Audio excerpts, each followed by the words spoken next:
Ora vi presentiamo Besar Dashi, un ragazzo di 17 anni, studente del liceo Ismail Cemali. Il teatro è la sua passione fin da quando era piccolo. Ha interpretato numerosi ruoli nelle attività scolastiche e ha avuto anche l'opportunità di salire nel teatro nazionale.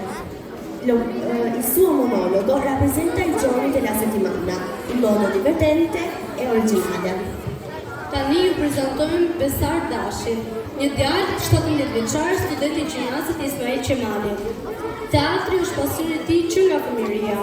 Ai ka interpretuar shumë role gjatë aktiviteteve shkollore dhe ka pasur gjithashtu mundësi të ngjitet në skenën e teatrit kombëtar. Monologu i tij paraqet ditët e javës në mënyrë argëtuese dhe origjinale.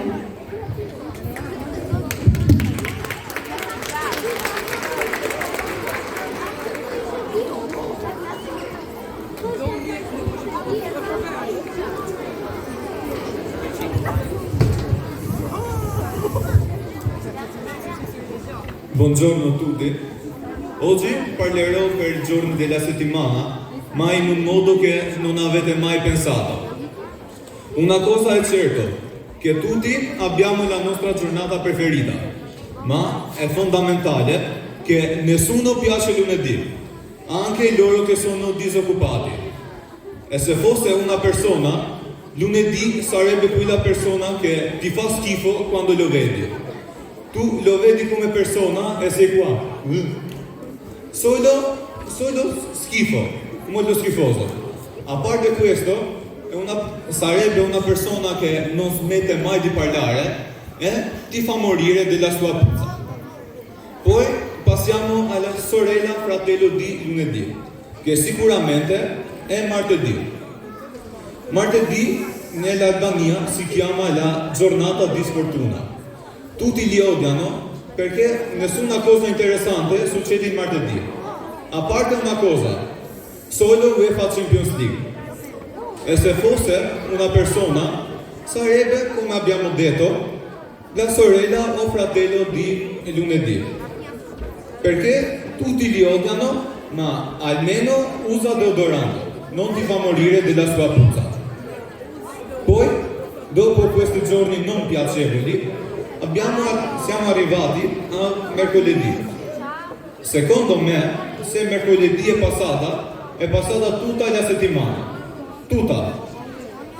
Se sarebbe una persona, mercoledì sarebbe quell'amico che ti motiva, tipo di un motivatore, che ti manda video per motivarti alle 4 di notte. È sempre un'ispirazione quando devi studiare, devi fare sport o devi fare palestra. Dopo il nostro motivatore siamo arrivati a una giornata un po' strana, che è giovedì. Il giovedì è una barriera che non ti lascia passare a venerdì e sabato. E se fosse una persona, sarebbe una persona che è molto calma, che ha sempre un'espressione così. E questa persona ti fa pensare se potrebbe essere un agente segreto o potrebbe fare qualche pazzia. Chi lo sa? Allora siamo arrivati a una giornata molto perfetta, a una giornata che si chiama venerdì. Tutti lo amano. Tutti, perché gli studenti sono liberi dal prigione, cioè scuola. Venerdì, se fosse una persona, sarebbe quell'amico che ti fa sempre ridere anche nelle situazioni più serie. Per esempio, a un funerale. Dopo il nostro umoristico amico, siamo arrivati a sabato. Secondo me sabato è una giornata sacra, una giornata divina, che è battezzata da Dio, perché tu puoi fare tutto che vuoi e non te ne frega sia per scuola o sia per lavoro. E se fosse una persona, sarebbe il tuo migliore amico, sarebbe un amico che non ti giudica mai davanti agli altri, ma in privato ti bullizza. Ti sostengo sempre è anche pronto per le tue idee più maliziose che puoi avere. Dopo il nostro migliore amico, siamo arrivati alla fine di settimana e anche alla persona finale, che è sicuramente domenica. Domenica, secondo me, è il solito più perfetto se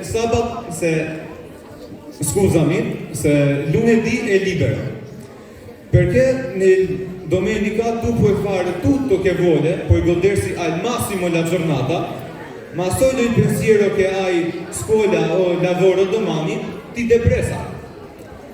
Se fosse una persona, domenica sarebbe quell'amico che è completamente conquistato da malinconia e depressione. Perché se sarebbe una persona, sarebbe quell'amico che ti scrive ti voglio bene alle 3 di notte e quando stai guidando la macchina con 200 all'ora, lui ti dice fratello, l'ho amato molto. E in questo momento tu sei, ma che l'hai amato molto? Guida la macchina e stai zitto. Dopo questi, a parte questi, ti direi sempre perché è il mondo così ingiusto.